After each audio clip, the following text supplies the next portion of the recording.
Kumusta ka na?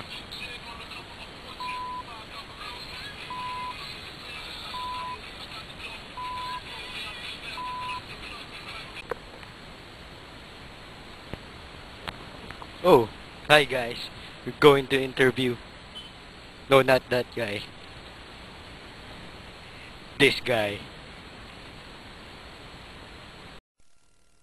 Malate, Manila most happening place to be in Malate.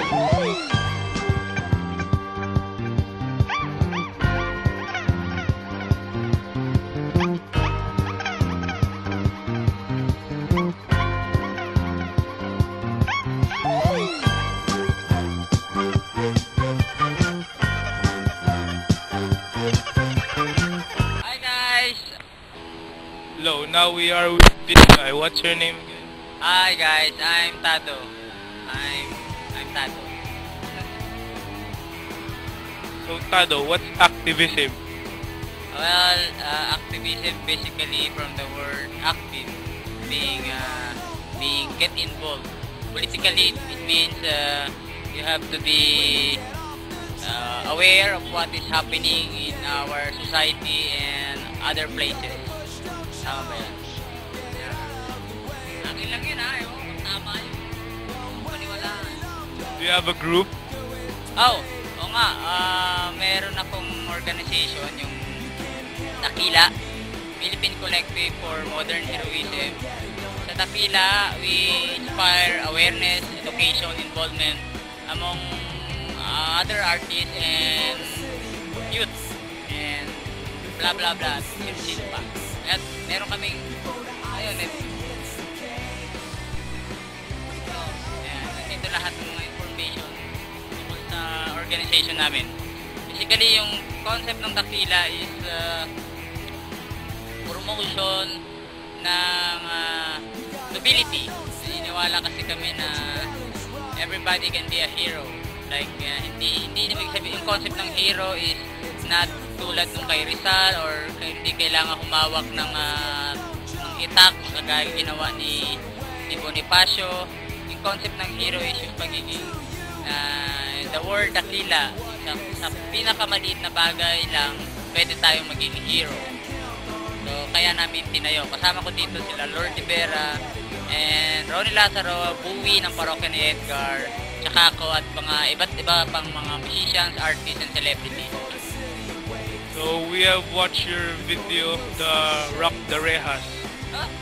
Tell us more about Rockhead. Wow! Talaga? Pinalabas na yun doon? Nalabas sa Soksay class namin. Wow!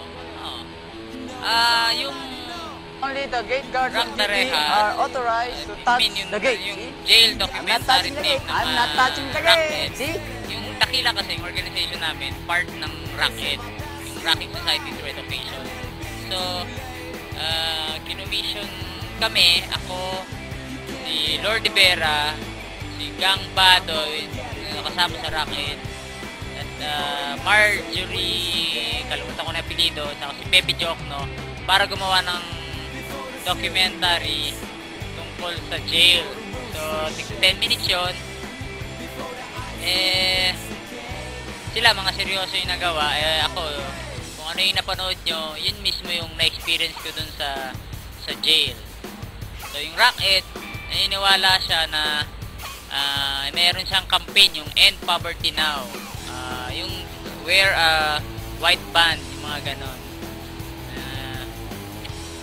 Ang concept ng Rockhead is parang yung education niya, yung concept niya ng rally is through concert. Is doon nakikita-kita yung mga students, mga youth, mga individual para pagsalubungin yung mga iba't ibang idea at magkaroon ng isang one action.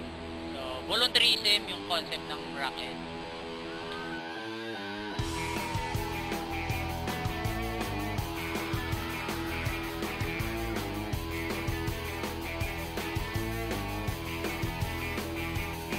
As an activist, what advocacies do you fight for? No, I'm not fighting anyone. I believe that part ng Takila, yung Philippine Collective for Modern Heroism, we will, as an artist, inspire others educate themselves and armed with their awareness, the social issues, mga ganon. And through that, ma-involve sila sa kabuang society. So, how can we be a member of Dakila? Anyone, anybody can be Dakila. If hindi kayo member ng organization namin, so isipin nyo na yung word na Dakila, like yung simpleng maliliit na bagay, small things can help. Like yung huwag kayong magkalat, like yung pagtawid sa tamang oras, things like that, yung mga maliliit na bagay, you can be Dakila. But, to be part of an organization, you have to fill up the form. Check yung website namin, www.dakila.org. Nandun lahat yung mga information, mga announcement, meron kang atin ng mga orientation. We will tell you what is Dakila, tapos meron national situation, mga tipong mga ganon. So, after that, may activity na basic lang, mga volunteerism work, tipong